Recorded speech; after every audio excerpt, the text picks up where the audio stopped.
Welcome to the Whole Health Podcast, where a functional nutritionist and a biological dentist investigate the interconnectedness of your health. Let's get started. Welcome back to the Whole Health Podcast. I am over the moon to introduce our next guest because I like food a lot and this woman is the expert. So welcome to the show, Marné Minard. She is a nutritionist and co-owner of the health-focused restaurant Bastion in Portland, seeking to make high-quality, seasonal, and nutrient-dense food as mainstream and accessible as possible by serving the local Portland community and offering education around holistic nutrition whenever possible. Her restaurant Bastion is 100% free from gluten, dairy, refined sugar, seed oils, soy, and corn to eliminate many common allergens and sources of inflammation and gut dysbiosis in the diet. This is so exciting. So we are going to tell everybody how they can find you at the end of this show because you are a gem in our local community in Portland. Welcome. Thank you so much for being here. Thank you. I'm so excited to be here today.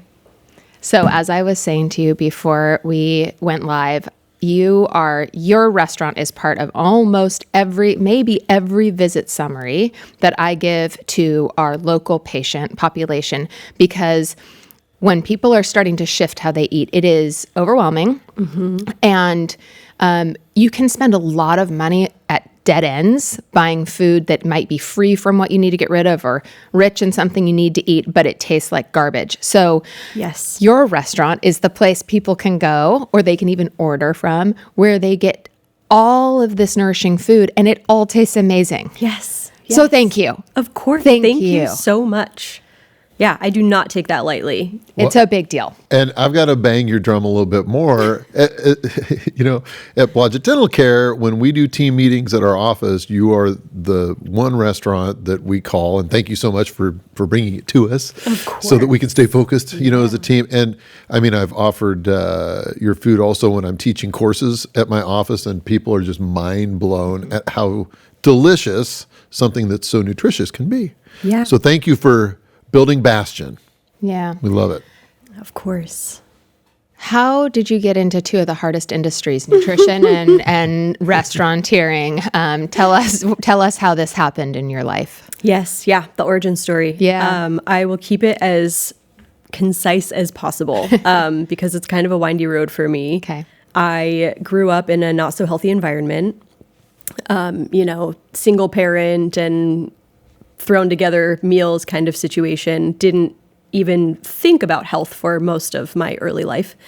In my late teens, early 20s, I started thinking about health from the perspective of I can cook for myself and how do I want that to look? And I chose a healthier path, which for me, it looked like, so I was growing up in Eugene. I was working at the University of Oregon Athletic Department. I just by nature started riding my bike to work. I had a coworker who wanted to do workouts on our lunch break together.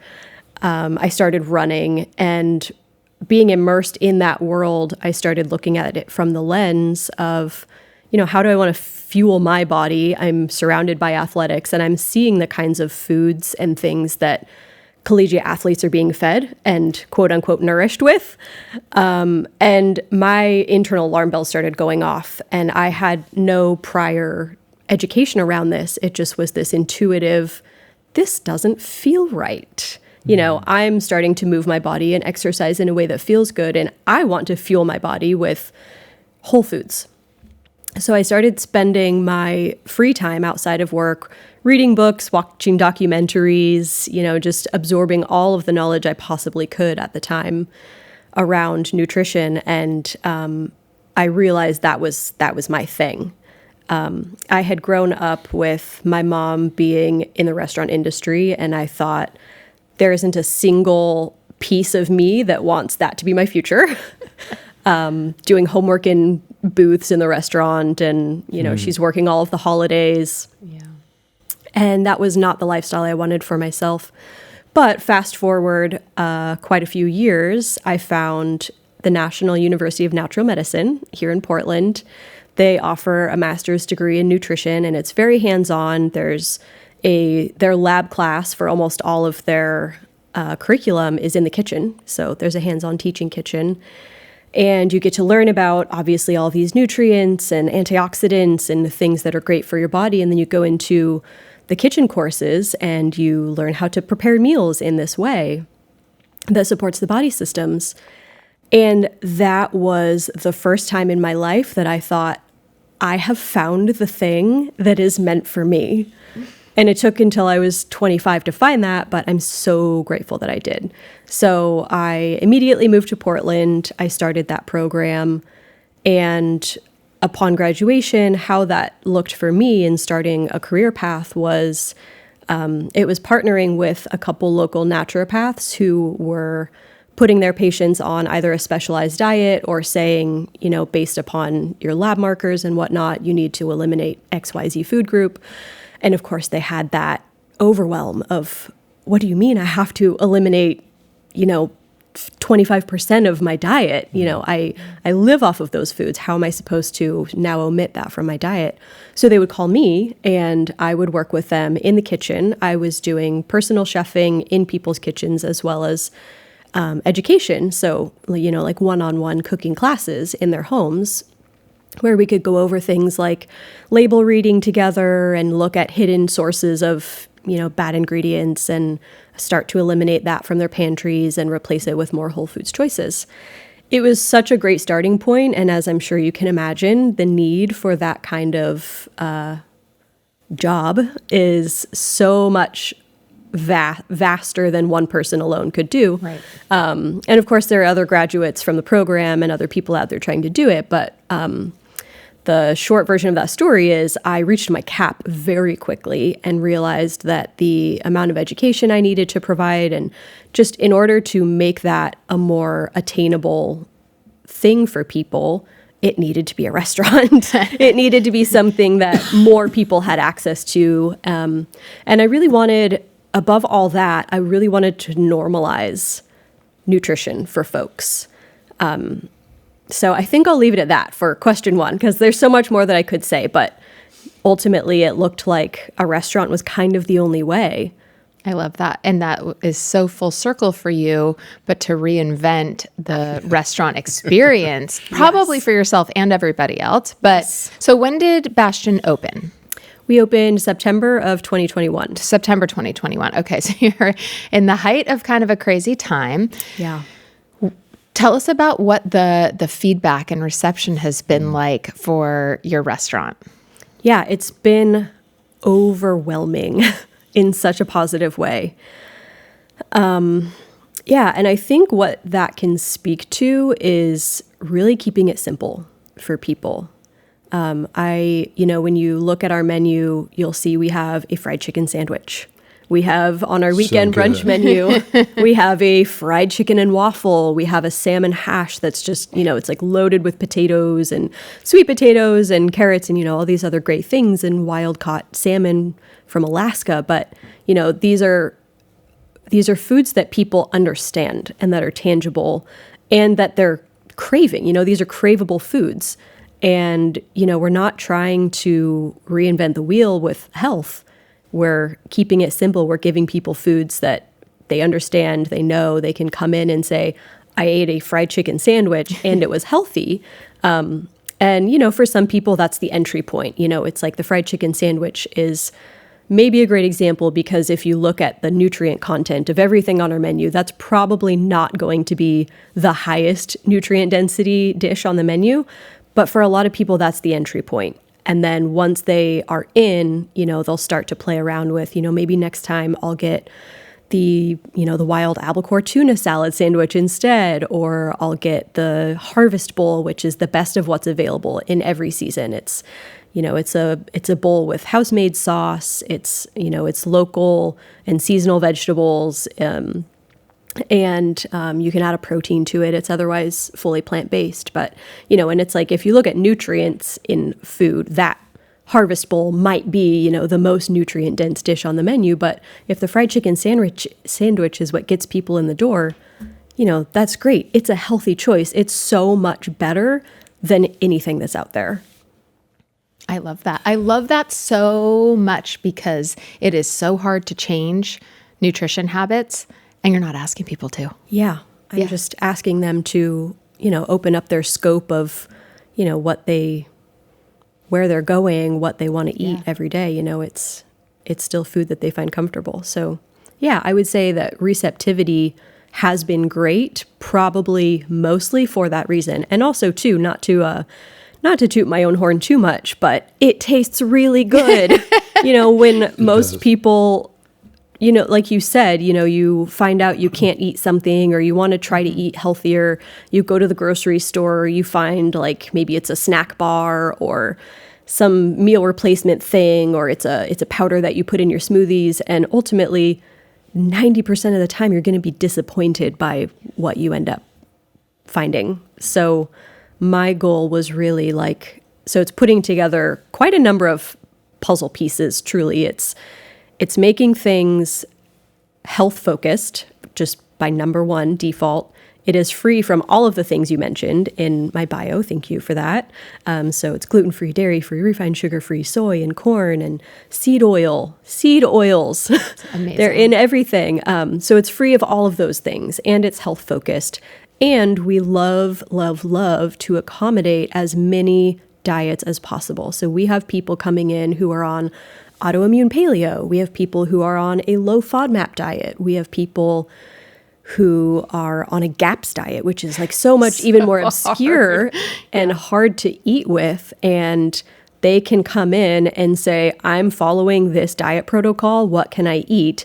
And we have people with the knowledge on our team who can say, okay, great. We can help you.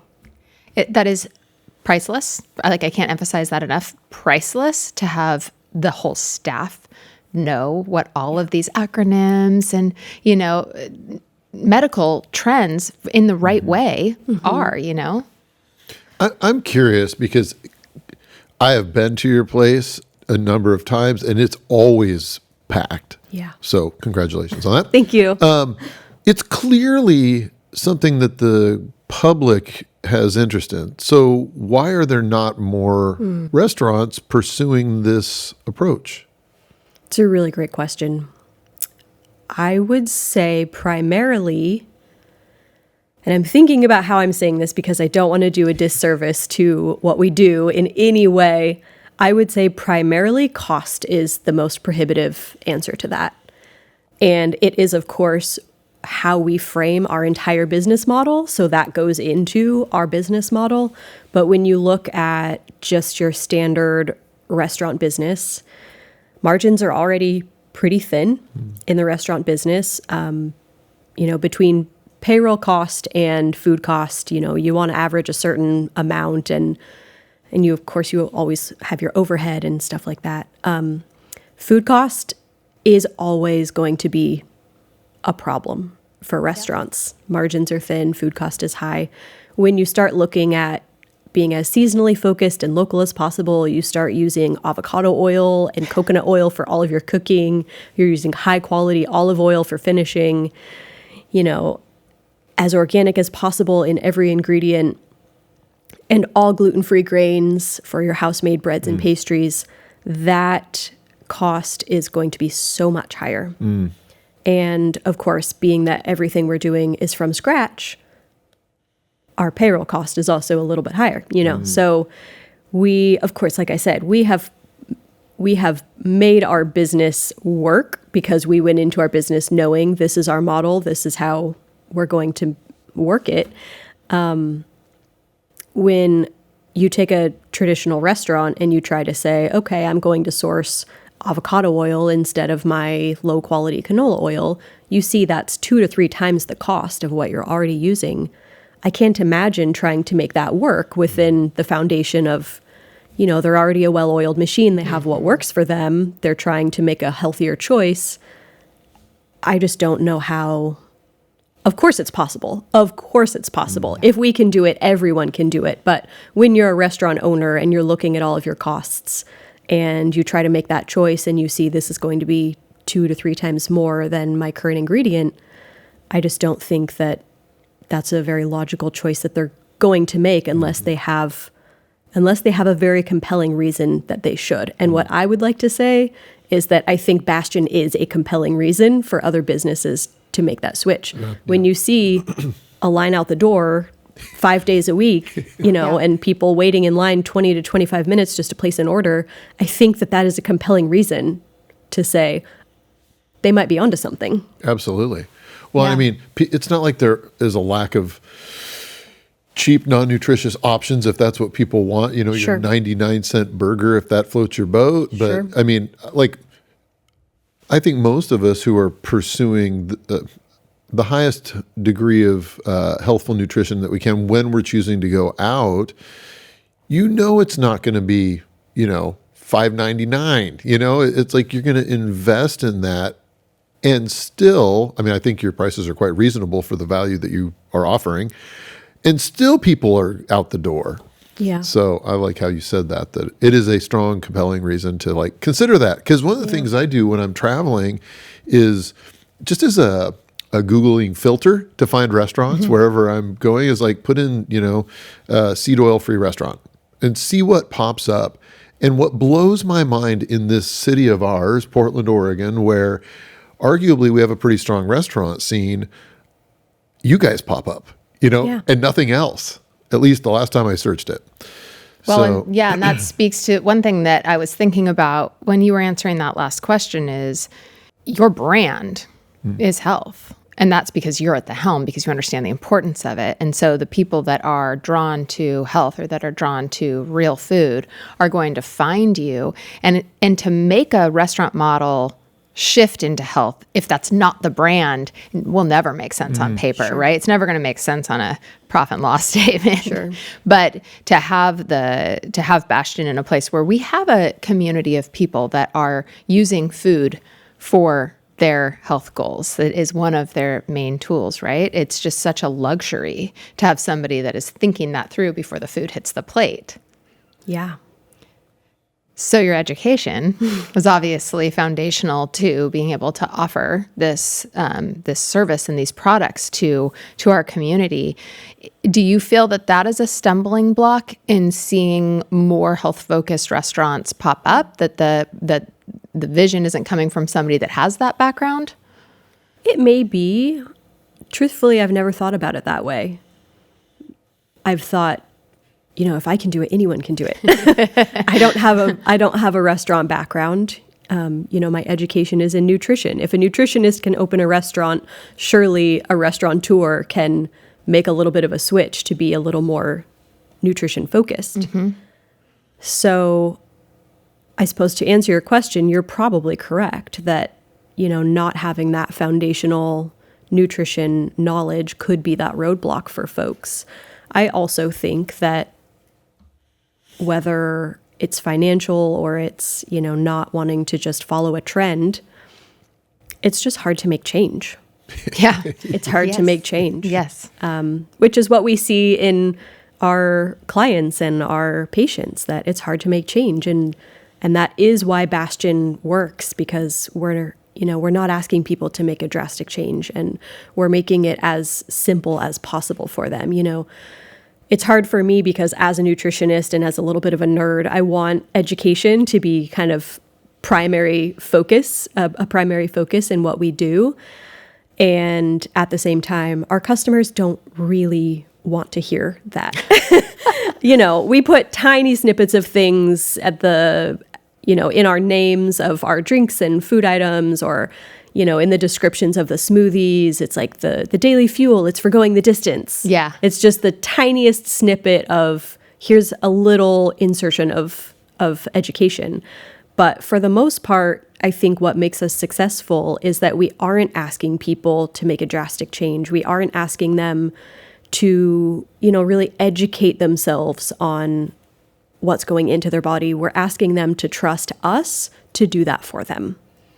And that works. That works because people want that support. They don't want to have to be the expert of everything in their health. Yeah. And I think to speak to the overwhelm that you've already spoken to, there's so much information out there. Maybe half of it is true. And also with food and nutrition, also so much of it is just individualized. What works for one person isn't going to work for another. And one diet protocol is going to work for one person, not for the next. And also for the first person, maybe not even after the first 6 months of doing it. Right. You have to reassess over and over and over and trust your own body. And so the overwhelm that people are experiencing with information in media and the internet and, going down rabbit holes, it is so overwhelming. It is so overwhelming. So what I like to do is partner with local naturopaths and people in the holistic community like yourselves and say, if you trust me with your patients and your clients, I will feed them in a way that is health forward and, is maybe it eliminates these food groups if they need to. And maybe it's just that it's a good reset because it's good, clean food. Mm-hmm. Right. And half the time, that's really all it is, right? Right. Oh, you just started eating real food and whole food. And that's what our species really appreciates as the mammals that we are. Yeah. Okay, so I'm curious, in your day-to-day operations, you're doing a lot between local, trying to get organic, being free of all these things. So what's a normal day like for you? Like, how do you actually accomplish this constellation of goals every single day? This is a big question. Okay. This question, the answer to this question may be why I did not want to go into the restaurant business after seeing my mom in it when I was growing up and, dabbling in food service through college and that kind of thing. I knew that this industry can chew people up and spit them out. It's not kind to folks. And as a nutritionist, I know what my body needs. I know burnout is real. I know adrenal fatigue is real. And I've been there. Yeah. With Bastion, I've been there. I will say at this point, we have a 16-person team in 2 locations. So we have grown to the point that we have a commissary kitchen space where all of our savory prep and our pastries and bread, everything is made there. And then it's transported over to the restaurant every day for daily sales. We also have a freezer just full of bread for shipping our breads nationwide because we do that now too. So good. The goal is really to get, things into as many people's hands as possible and show them that real food is the way. So we'd love to get nationwide shipping for some of our other products as well, but that takes time. So a day to day for me usually starts around 8 a.m. Honestly, it's not that early. It could be worse. We have early a.m. pastry team who's, baking away and getting everything ready for the day and the following day. Most of my operations personally exist at the restaurant. So I'm customer facing. I'm there answering questions when needed. About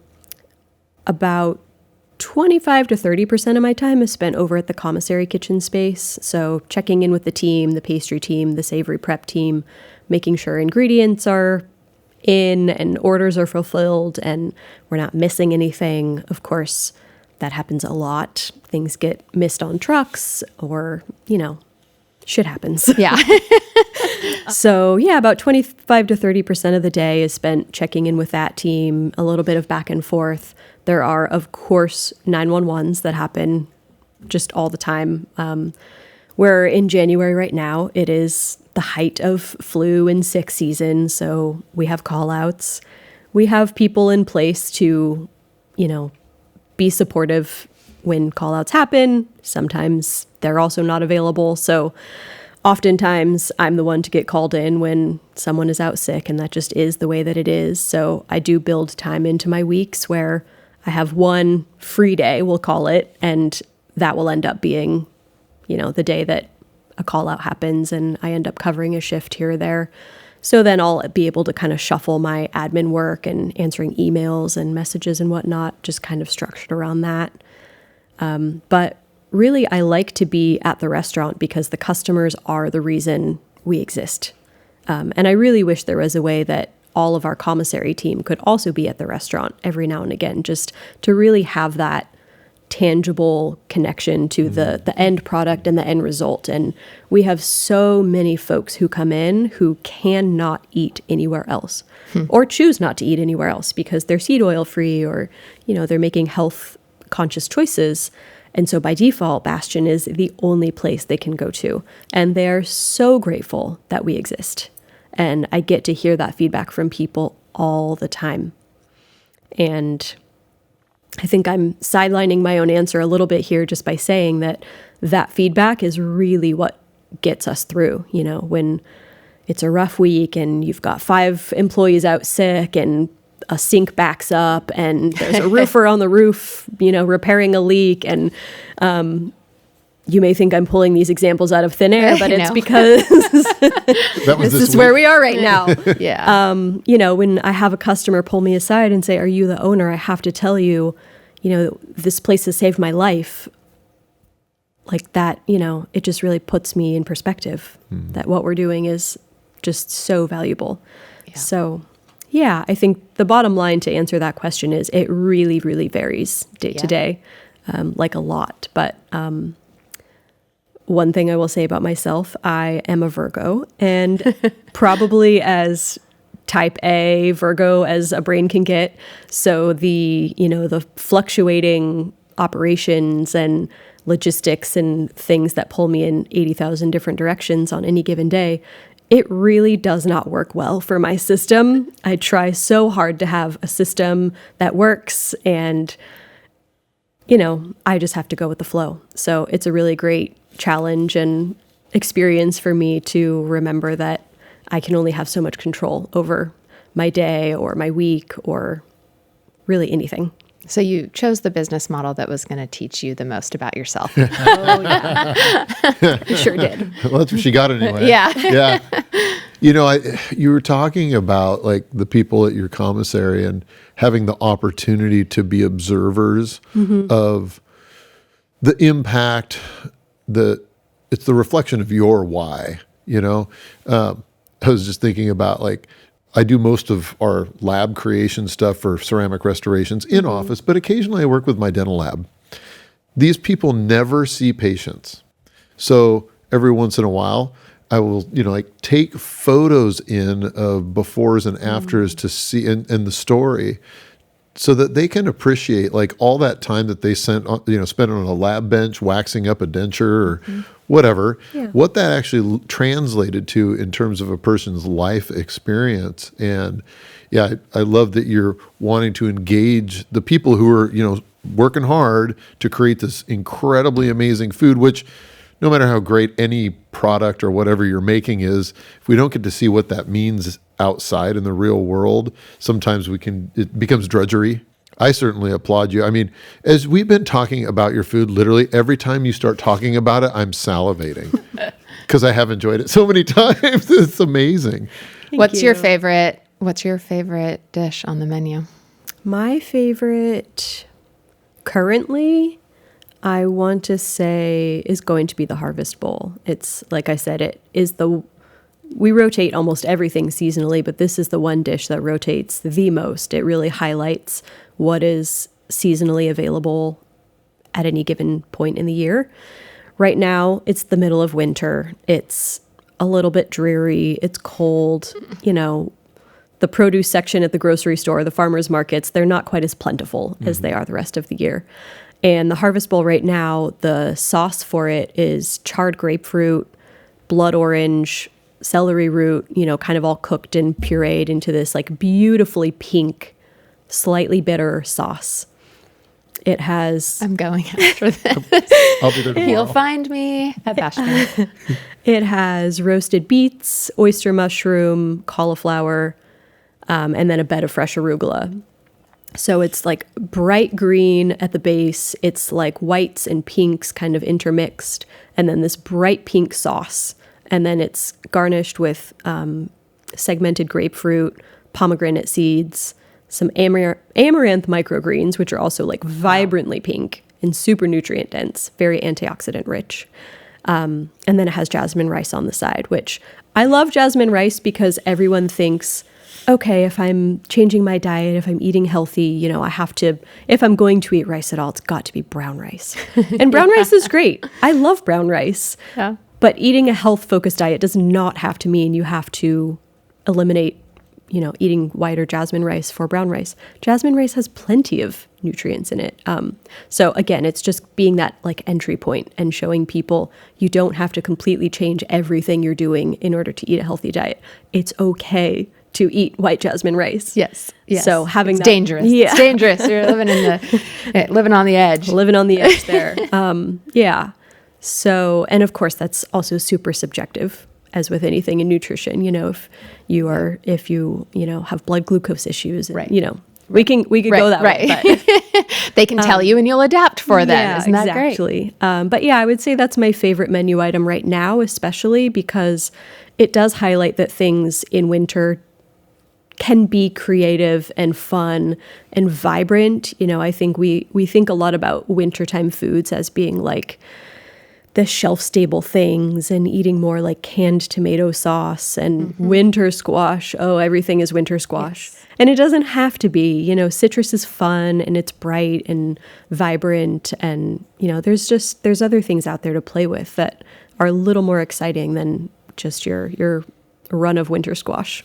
I love it because in the dreariness of Portland, Oregon, if people have not been here in the winter, I always love when people come to Portland to visit in the summer and they say, this is the most beautiful place on earth. And I was like, come back in February and then let's have a conversation about the fact that we are all zombies and drink coffee all day. But to have a dish that really almost exemplifies the sun, yes. It's like it comes from warm climates and, yes, they love the winter, but to have that citrus we need that, it's energetic for us in this climate to make it through these dark times with something that lifts us and brings us out of that. Totally. Yes. Yeah. And I will say that goes into our menu planning as well.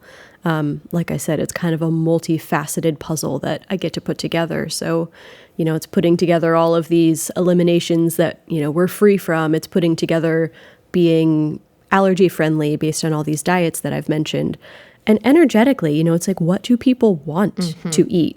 What are we just like in tune with and what are we drawn to? And what is it that our souls and our spirits are craving right now? Like it's the depth of winter. What do we need? Because it's all energy. And I think we forget that about food is it is literally how energy is transferred into our body, right? We get to convert it from plants and animals into our own. And that need does change throughout the year. It totally does. When you're getting tons of sun, you're actually able to generate more energy because of the light. And we really have distanced ourselves from that. I love that you bring that back. We are animals. Yeah, let's be as intuitive as we can about it. Can I tell a real life story? Please. Okay, so I'm going to keep this completely anonymized as we do. But I think it's such a fun story about how we have all been tied together. So we share a patient, and the patient came to me from you, Kelly, and had some pretty significant oral health degradation. And anytime we see degradation, we're like, okay, well, there's some sort of malnutrition. We don't know why, right? And in doing testing, we figured out where that breakage was in the chain. Part of it was the food going into his mouth did not have the nutrient density his body needed for his output. The other part was he was not absorbing his food. So he was basically passing a good portion of his nutrition through his stool. And because he had gut problems, he would only eat twice a day because 3 times a day would cause him to feel poorly. And I needed him to change his diet. I needed him to have more protein. I needed him to do some gut healing. I needed him to have some bone broth. And he had not been eating any animal proteins. And I said, you don't have to have a ton, but let's just, for your situation, I need you to have a little. Do you think you could pop into Bastion? And he said, Bastion? I know her. And, he was lost in how to start this journey because it was it was a left turn from anything he'd ever done in his health throughout his life with his nutrition. He was used to eating real food. He was eating only whole foods. He just didn't know how to make this shift. And he made the shift literally only with you. You were that doorway for him to figure out how to put these new things into his body. And I mean, he is thriving. It is such an amazing turnaround to see, how when there is a puzzle piece missing or a few puzzle pieces missing, we can see really the degradation of our body. But just simply saying to somebody, you got to eat this and you have to eat this and this is how you're going to get better, that doesn't get them over the hump of how they're actually going to, well, actualize it in real life. And you really do provide that answer. And I largely believe he has healed with your resources and your help. And this is so cool. I love that. I love that so much. It's really awesome. Yeah. And I was just saying, I love how appropriately named your restaurant is. As I think about this, I'm just like, where would you send him? Bastion. You know, like, yes. Yeah. Yeah. And honestly, most people don't know the origin of the name or that word. And so I will just speak to that briefly, that the word bastion, it can be in kind of a militarized way, but, secondarily to that, a bastion is basically, it's just a safe haven. It can be like a stronghold. It can be, a little of like a fortress. But for us, it's like, it's a safe haven. It's a safe space for everybody to be able to come to and feel welcomed and feel nourished. And so we are that safe haven. We are that bastion for people, literally. Yeah, very much so. So you brought us some treats. We were going to do a little taste tester, right? Oh, they're just sitting over there. Can we bring in the treats? While we're bringing in the treats, I do have a question because... Yes, please. You know I love your stuff. And you know that, like, I live deep west side, you're on the east side. We're close to each other, but my house isn't close. Have you entertained Bastion West Side or even like Bastion Eugene or? My folks would love that. Yeah, I'm sure they would. I have a lot of patients that would love that. We entertain the idea. To speak a little bit, to the challenges of running a restaurant and, margins are thin and costs are high, especially in this current climate. And so the thought of opening another location is not the most attractive from a financial standpoint. My accountant might roll their eyes a little bit and say, you're going to do what? But, our overall goal is twofold. It's to have what we're doing be in as many people's hands as possible. It's really like approachability and like ease of access, accessibility. And it's to really normalize this model and show that it works. And so the only way to really do that is to have multiple outposts. So I do think that opening, and maybe it's smaller, Bastion as the current iteration is kind of our flagship location, and it serves the full swath of menu items. And then we have some smaller outposts that do the toasts and sandwiches and smoothies and a little bit more of the easier to navigate menu items rather than full weekend brunch and everything. But we do, we often talk about that. It's a new year, so we've been doing some goal setting, and our 2026 goals may not include opening another location right away, but as we look in terms of longevity, as we look to future years, that is the next thing that makes sense for us is definitely going to be location 2, location 3, as well as increasing the things that we offer nationwide shipping, Love it. Maybe your pastries. Probably. Will you tell us what you brought? Yeah, what do we have? What do we have here? Yeah, it's a little bit of a one of everything out of our pastry case kind of run through. So we have there's not all 5 at the current moment. We had one of all 5 of our cookie options here. So we have a peppermint brownie cookie, which is nut-free. All of our pastries, with the exception of the donut, are fully vegan. The donut does have egg in it. So all of our cookies are vegan. We keep one of our cookies and both of our muffins nut-free as well. We have a pretty high clientele coming in with nut allergies. So our peppermint brownie cookie is nut-free. It's just gooey and dense and chocolate and just so delightful.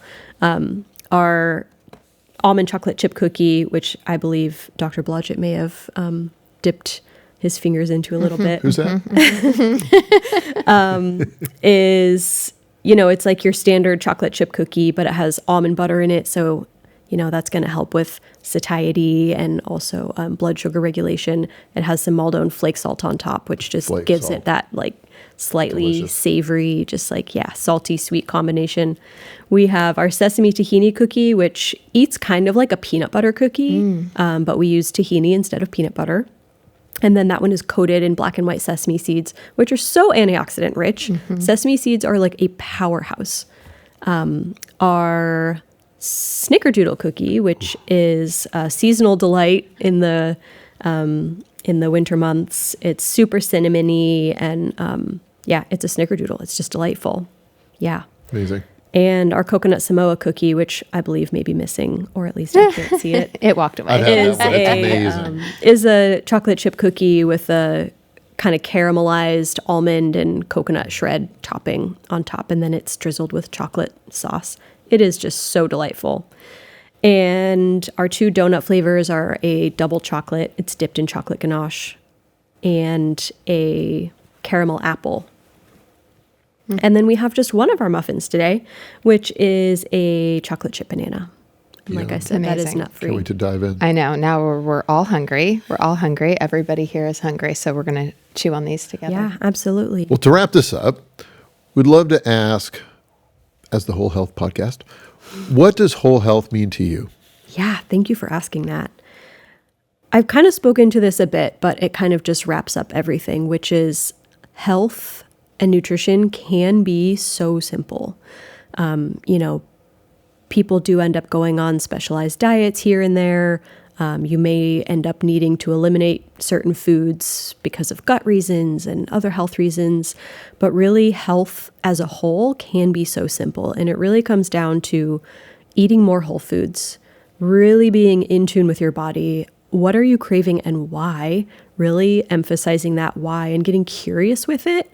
Our cravings are not always going to be healthy. So I'm not saying go out and eat the thing that you're craving every time you're craving it. I'm saying ask yourself, what is it that I'm really craving right now? Is it even food, or is it connection? Is it an experience? Is it that this food that I'm craving is like tied into a previous memory in my life? And, I really need to fulfill that craving with something other than food. So yeah, I think to me, health is getting really curious with yourself and your body and your cravings, and really trying to figure out what they're trying to say to you, because ultimately the body truly knows what it needs, and really trusting that. And and then just keeping it simple and keeping it to the basics. That is health to me. And and it can take some time to get there. Your body's not always going to be craving kale salads and smoothies. So, it is a journey, and it probably will be a journey if you're just now starting down a health path. But yeah, ultimately the body knows what it wants and it knows what it needs. And yeah, just trusting that the whole foods are going to get you there is really the answer. Well said. And a really important reminder. Yeah, thanks. Thank you so much for being here. And where can people find you? Oh, yes, please. Oh, yeah. Where can people find me? So Bastion is located in the Sellwood neighborhood of Portland. We're on Milwaukee Ave. Social, we're at Bastion_Eatwell on IG.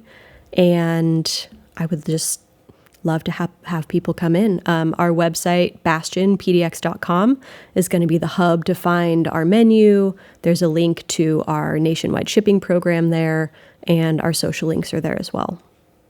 Awesome.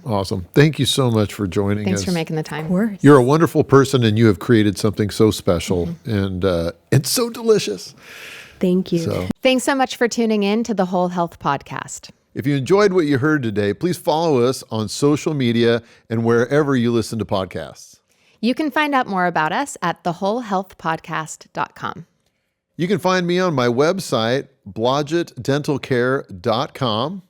And you can find me at bioloungepdx.com, or learn more about my organic soluble fiber supplement, Fluorosophy, at thinkfluorosophy.com. We look forward to seeing you next time.